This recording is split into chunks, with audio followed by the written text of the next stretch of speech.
Ever wondered about the correct way to perform Salat Jenazah according to the Sunni school of thought? Well, let's begin our journey to understanding this significant aspect of Islamic practice. Salat Jenazah, or the funeral prayer, is a special act of worship in Islam dedicated to those who have passed from this world. Its importance is deeply rooted in the Islamic faith, symbolizing an expression of respect, a request for mercy, and a prayer for the departed soul's tranquility. Like other forms of worship, Salat Jenazah carries a profound purpose.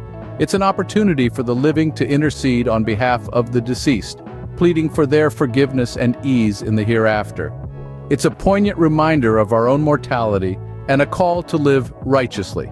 As we explore this topic, we aim to provide a clear, step-by-step guide on how to perform Salat Jenazah according to the Sunni tradition. Now, let's delve deeper into the steps of Salat Jenazah. The first step in Salat Jenazah is forming the saf or row. This formation is a crucial part of the prayer, uniting the participants in body and spirit. It's a physical demonstration of unity and solidarity, a collective expression of the community's grief and shared loss. The participants stand shoulder to shoulder facing the Qibla, and there should be at least one row in front of the deceased. This row serves as a symbolic barrier, a line of respect and honor separating the living from the deceased. It's a powerful visual reminder of the boundary between life and death, a boundary that we all will cross someday. This formation of the saf is not just a physical arrangement, but a spiritual alignment, a communal pledge to stand together in this moment of sorrow and remembrance. Once the saf is formed, we move to the next step. The next step is the intention or niyat. In the practice of Salat Jenazah, like many other forms of worship in Islam, intention plays a crucial role. It's the very heart and soul of the act, and it's what gives it substance and meaning.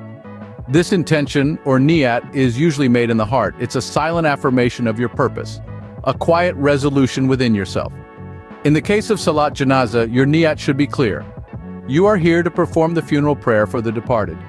It's a solemn commitment, a vow of sorts, to stand before the Creator and intercede for the soul of the deceased.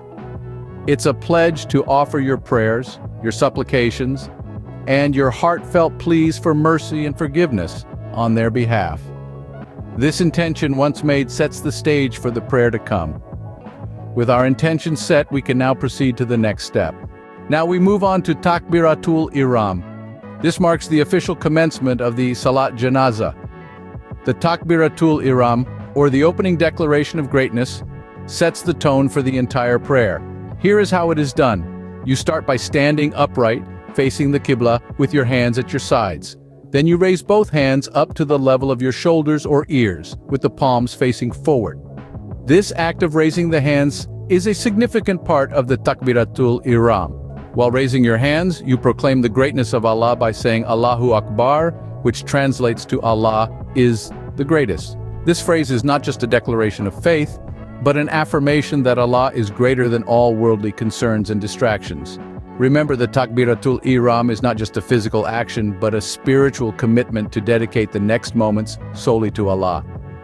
With the Takbiratul Ihram, we have officially begun the Salat Jenazah. Now that we've started, there are several recitations and steps to follow.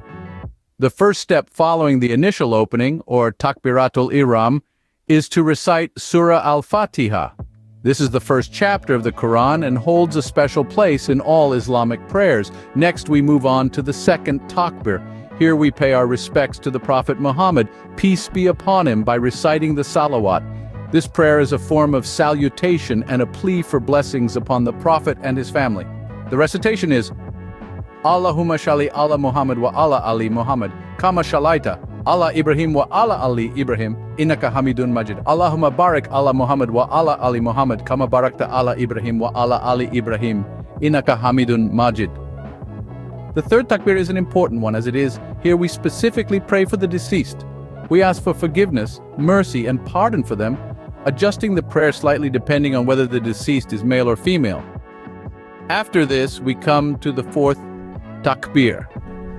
This is a prayer for all believers, again slightly altered depending on the gender of the deceased. We ask that we are not deprived of their reward and that we are not led astray after them. It's important to remember that the Salat Jenazah is conducted quickly and without any physical prostrations or bowing. It's a prayer of the heart and the tongue, a final act of respect and love for those who have passed on. Women are also permitted to participate and attend the Salat Jenazah, reflecting the universal nature of this prayer.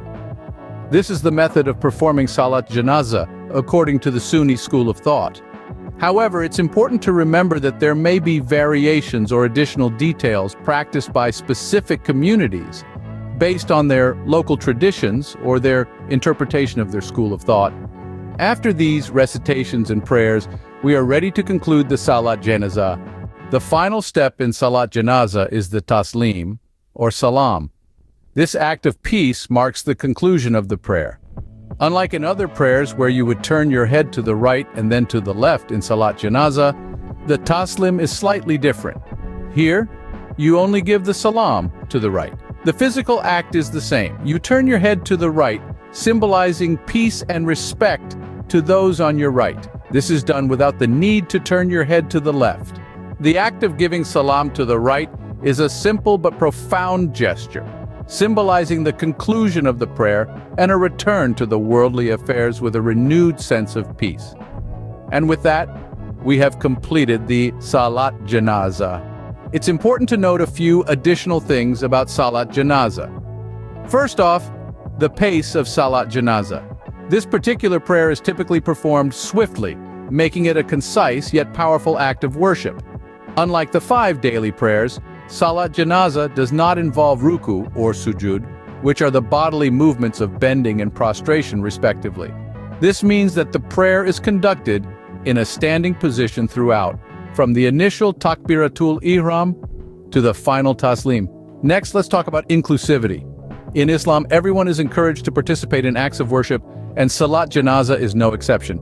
Women are absolutely allowed and indeed encouraged to follow along and attend Salat Jenazah. This is an opportunity for all members of the community, regardless of age or gender, to pay their respects and pray for the departed soul. Finally, it's important to bear in mind the diversity within the Islamic world. There may be variations or additional details practiced by certain communities when it comes to Salat Jenazah. These differences are often based on local traditions or the interpretations of their particular school of thought. It's a reflection of the rich tapestry of Islamic practice worldwide, where core principles are universally upheld while specific customs may vary. This diversity should be respected and understood as a testament to the flexibility and inclusivity of the Islamic faith.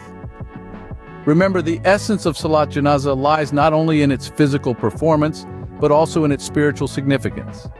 It's a communal prayer for mercy, forgiveness, and peace for the departed soul, an affirmation of faith and a poignant reminder of our own mortality.